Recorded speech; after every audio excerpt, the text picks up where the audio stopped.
Power को मिलेगी नई ताकत, 6th जनरेशन फाइटर के लिए भारत का रोड मैप तैयार करने पर जोर।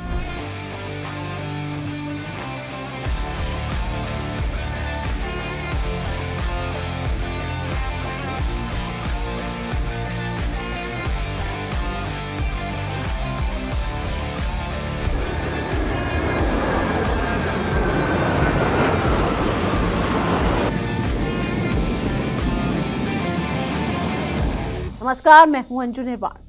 आज हम बात कर रहे हैं 6th जनरेशन एयरक्राफ्ट की। अब तक आपने 5th generation, 4th generation, 4.5 generation aircraft के बारे में सुना, लेकिन आज भारत के 6th जनरेशन एयरक्राफ्ट पर हम आपसे बात करने वाले हैं।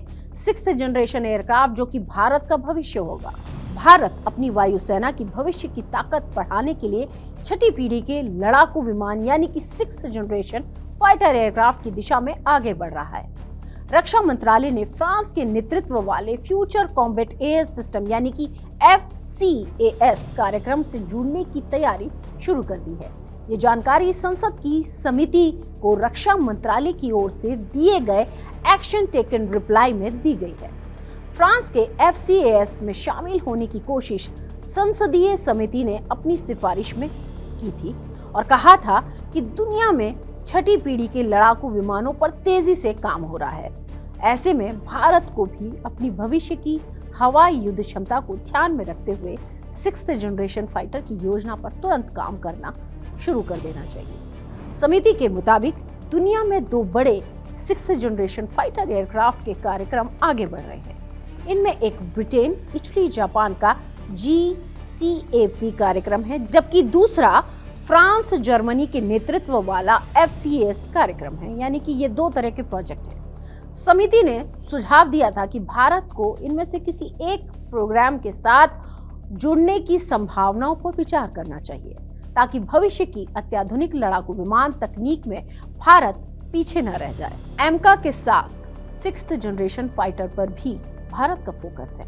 भारत पहले से ही एडवांस मीडियम कॉम्बैट एयरक्राफ्ट यानी कि एमका पर काम कर रहा है। समिति ने कहा है कि दुनिया में फाइटर जेट तकनीक तेजी से बदल रही है और मौजूदा सुरक्षा चुनौतियों को देखते हुए विमानों की तकनीकी क्षमता को अपग्रेड करना जरूरी है।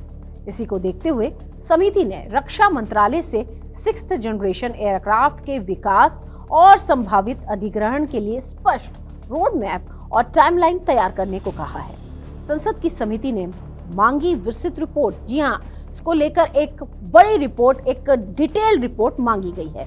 समिति ने रक्षा मंत्रालय से अगली एक्शन टेकन स्टेटमेंट के दौरान 6th जनरेशन फाइटर एयरक्राफ्ट को लेकर विकास और अधिग्रहण की स्थिति, तैयार रोड मैप और संभावित टाइमलाइन की एक डिटेल्ड रिपोर्ट यानी कि एक जानकारी देने को कहा है। साथ ही समिति ने एमका के विकास और निर्माण की मौजूदा स्थिति की रिपोर्ट भी मांगी है। यानी भारत अब एमका के साथ साथ अगली पीढ़ी के फाइटर जेट की तैयारी पर भी नजर रख रहा है।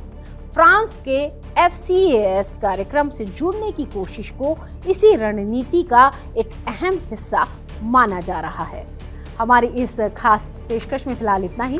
देश और दुनिया की तमाम खबरों के लिए आप देखते रहिए TV9 भारतवर्ष। नमस्कार।